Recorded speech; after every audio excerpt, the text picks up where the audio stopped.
Welcome back, Berzerkers. We're back with another video. In this video, we're going to do a frunk to trunk tour of the Model 3 because I'm passionate about these cars. I love these cars, and that's what led me to eventually buy one. But I know that there's a lot of folks out there that are on the waiting list to get theirs, that haven't ordered theirs yet, and they love seeing the cars and would like to know more about them. So right now, we're going to go through frunk to trunk, and I'm going to tell you everything that I know about the car. Starting up front, we've got the Frunk here. It's one of the features of a Tesla that I love because it's incredibly convenient and most cars don't have them. So if you're going to open the Frunk, you can do it from the app, and the app will always pop it for you.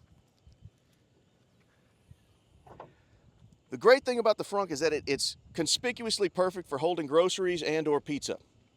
Yeah, I said it, pizza. Now, I've seen a lot of videos that I've wondered what this is. What this is, it's a tow hook. You pop this out and you put this tow hook in if your car needs to be towed or pulled out of a ditch or something like that. I hope you're not taking your Model 3 off-roading, but if you do and you get stuck, you've got a tow hook that you can get it pulled out. So that's what that is for. I bet you the King was wondering. King's behind the camera. Were you wondering that? I thought it was a sensor. No, so this one's not the sensor. This is just a cover over the tow hook. This is a sensor, that's a sensor, this one's not. Oh. See, I knew you were wondering. The headlights on the front of this Model 3, this is a 2022 long-range Model 3. The headlights on the front of this one are the Matrix headlights. When you do the light show from the toy box, they will actually project the word Tesla onto something that's in front of it. So if you're parked across from a car, or if you flip it around and point it at the garage door, it'll project the word Tesla up there. The long range has the fog lights, which I love. And if you want to see the light show, I'll leave a card up top just now so you can take a look at that video because we did a video of the light show. Closing the Frunk. This is one that a lot of people get wrong. If somebody's not familiar with the car, they grab the Frunk and they slam it shut. That could damage the Frunk. Closing the Frunk is real easy. You don't push on the Tesla T, but you close it gently. And on either side of the Tesla T, you push, and it clicks. Frunk's closed. This one, the long range one, I got the 18-inch Aero wheels. Right now, the Aero wheel covers are off of it. And so underneath the Aero wheels is a pretty decent looking rim. For me, I'm 50-50 on it. I think it looks equally good with the Aero wheel covers on and with them off. Tesla sells caps. It sells a cap that goes over the lug nuts. And you can also go on Amazon and get a third party that sells individual caps for the lug nuts and a center cap here with the Tesla T on it. I haven't gotten those yet because, like I said, I think it's 50-50 with the Aero wheel covers and with the rims. And so I go back and forth. That's just for me. Fun fact about the cameras. I listened to an interview on a podcast with one of the engineers that helped design these camera mounts. They actually have a thermal management system in them. So if they detect that they're getting covered with snow or getting fogged up, they will heat up to keep the camera clear so that your autopilot or full self-driving will continue working. Moving back on the car, another one of my favorite features is the glass roof. Everybody likes the glass roof, and well, they should.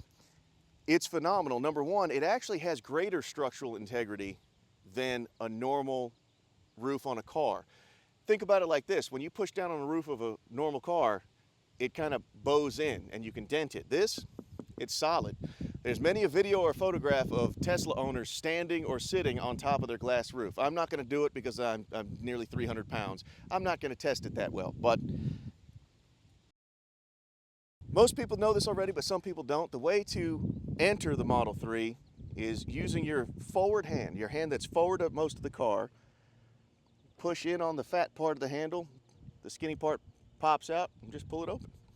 Another way that people do it, because they think it looks cool, is they just hit it like it's a button and then open the door. I see that a lot. I got a white interior on this one. I think the white interior looks phenomenal. I'm not going to pretend I do not like that faux wood grain that comes with the black interior. I like the white on the dash. I like the white wrapping around onto the door.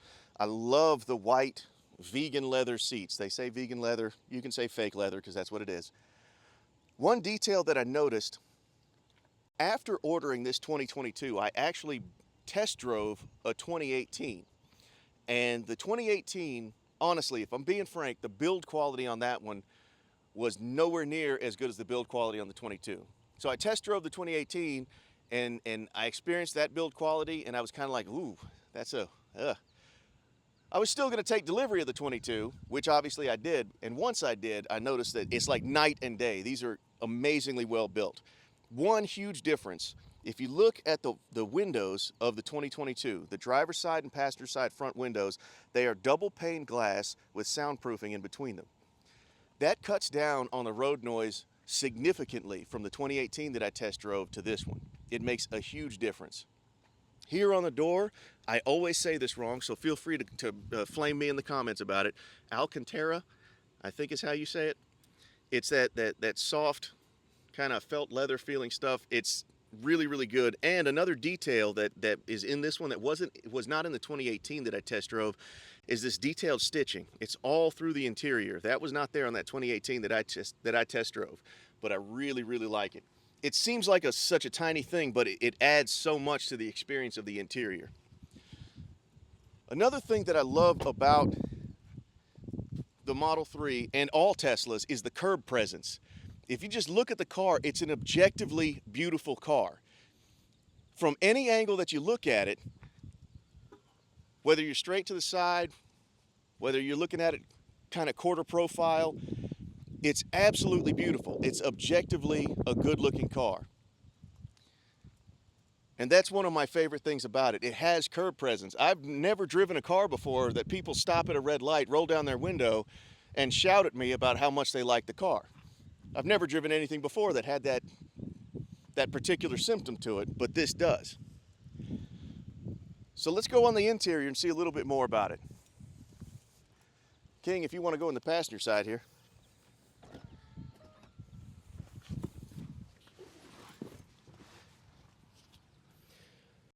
Another thing that this has that the 2018 did not have is this wireless charging pad right here. You put your phone down on the wireless charging pad, it immediately starts charging. The center console is absolutely gorgeous. I like the subdued matte color to it. And when you open it, it stays open, and you just gently push it, and it slides closed. You've got your cup holders here. They're pretty functional. There are some aftermarket inserts that you can put here to make them a little bit more functional. I believe Abstract Ocean has one. Center console, this one does not have the magnets. This one actually still has the click switch. So you push up on the click switch, open the center console, it stays open. This armrest actually feels phenomenal. It's really good. It feels sturdy, but for me, I find myself leaning on it as I'm driving, and I don't want all my weight leaning on this, so I'm going to be getting a armrest cover. That one I am going to get from Abstract Ocean. The screen, we'll cover all the functions of the screen in another video. There's a lot of shorts on my channel where I talk about the voice commands and the different screens and the controls that are in the Model 3. So we'll cover that in another video, but that's one thing that I love, having the screen. Having that one main display. Some people think that not having an instrument cluster or a middle screen, that it takes something away from the experience. It does not for me. I love not having that in front of me. I love having the one screen display. The minimalism of the car for me is phenomenal. Now, King, if you're able to, can you get a shot through the glass roof here? So that's pretty much it for the interior as far as no. The scroll wheels on the the scroll wheels on the steering wheel. You can do a lot of controls right here from this. When you go to adjust the steering wheel up, down, or in or out, you use the scroll wheel. When you adjust the mirrors, you use the scroll wheels. You can adjust the speed that you're going when you're in adaptive cruise control or in autopilot by using the scroll wheel. You can adjust the volume by using the scroll wheel. You can actually change tracks when you're listening to something, say on Spotify or on Amazon Music or something. You can use the scroll wheel click to be able to go one way or another on the track list. And you can even push in on this one and use voice commands. When you push it, it starts listening for a voice command. It's listening for a voice command from me right now. Look at me making mistakes. Let's try that again. Open the glove box. And there you go. Yes, I have napkins from Wendy's in there. So that's pretty much it for the interior that I think we need to cover, except for... Stereo system. Well, you want to hear that? Well, I'm just saying all the speakers. Talk about speakers. So this one, the long range, has 22 speakers, including one subwoofer, and it definitely has. Well, we can't play music because we'll get copyrighted. I don't want to get a copyright strike, but the stereo system is phenomenal. I actually had a friend of mine from high school that I'm still friends with today. He had two 12-inch subwoofers in his pickup truck. It was incredibly loud, but I sat him in here and played the stereo for him, and he thought it sounded incredible. It's actually mind-blowing how much sound, the level of volume, and the feeling of the bass that they can get out of this stereo system. Elon Musk has often said that his goal with his vehicles was to extract the most amount of joy out of a vehicle that you can get, and I think he's absolutely doing it. All right, getting out of the vehicle, there is a handle down here, but that is an emergency release latch. You don't want to use that because that could damage the window, because the window is naked up top here. It doesn't have a full door frame covering it. So all you do is push this button and it pops the door open. It actually lowers the window a little bit. When you close it, you can see the window go back up. So it lowers the window a little bit, pops the door.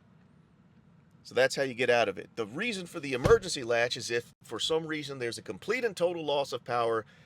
I can't imagine why, but you can use the emergency latch without any power whatsoever. It's a mechanical latch to open the door. But don't do that as your regular way of getting in and out of the car. Another great thing about it, the climate control system, as you see, it's just one long air conditioning vent all the way across.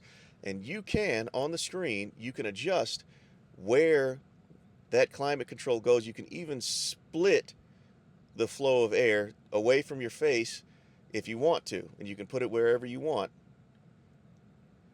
Passenger and driver both have those options available to them, and I think that's just great. One thing that I recently learned, and I feel kind of dumb about it, is if you want to adjust the temperature zones separately, you can, if you push up on the climate control or down on the climate control on the sides, you can actually hit the split button, and when that lights up blue, you can adjust the passenger side without changing the driver's side. What's the matter? You getting hot? I'm cooking the king over here. The king's getting cooked. All right. Let's go.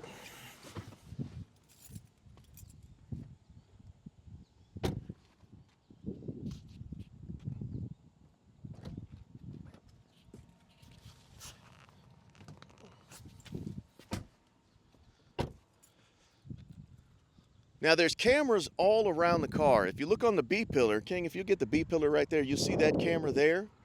And we've already talked about the front quarter panel camera. And there's a rear backup camera.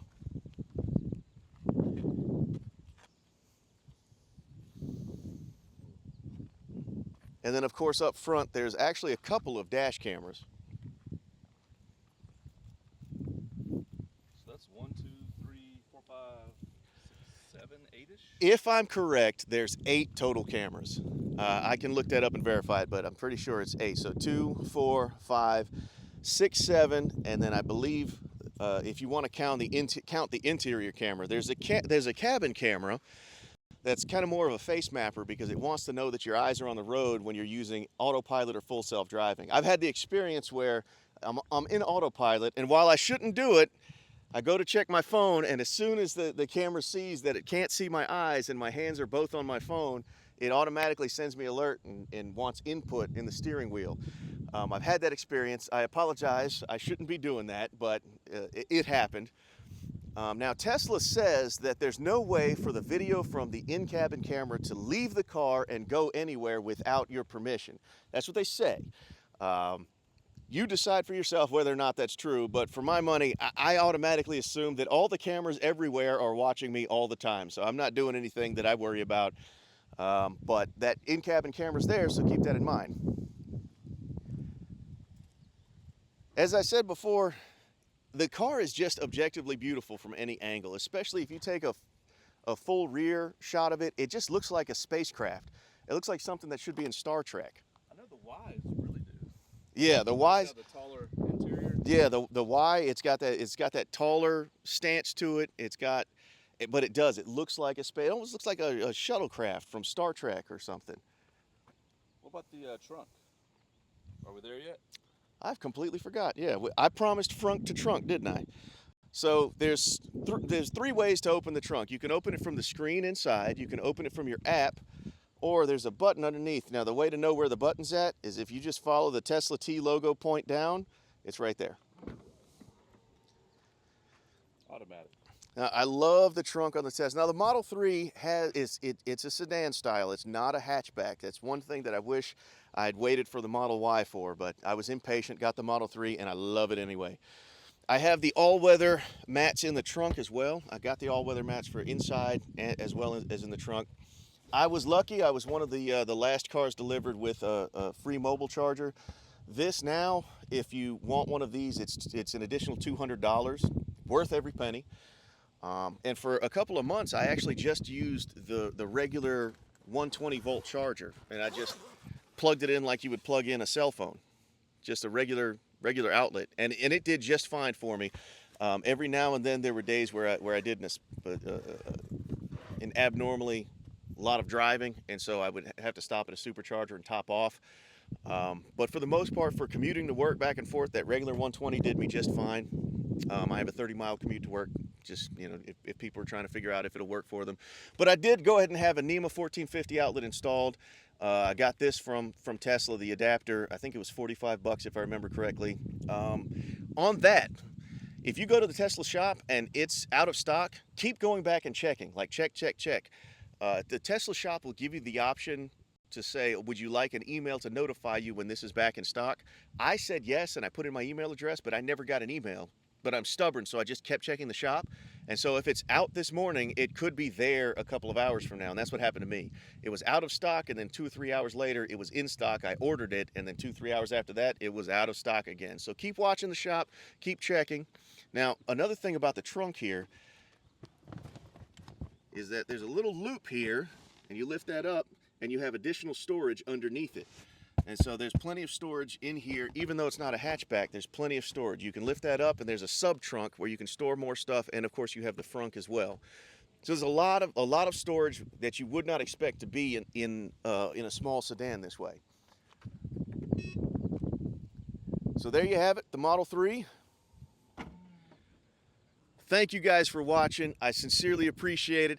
Please hit the subscribe button if you enjoyed it. I got lots of content just like this coming up, and it hit me that if everybody who watched one of my videos had hit the subscribe button, I'd have like 150,000 subscribers. So I'd really appreciate it if you enjoy it. Hit that subscribe button, click like, and we'll see you guys in the next battle.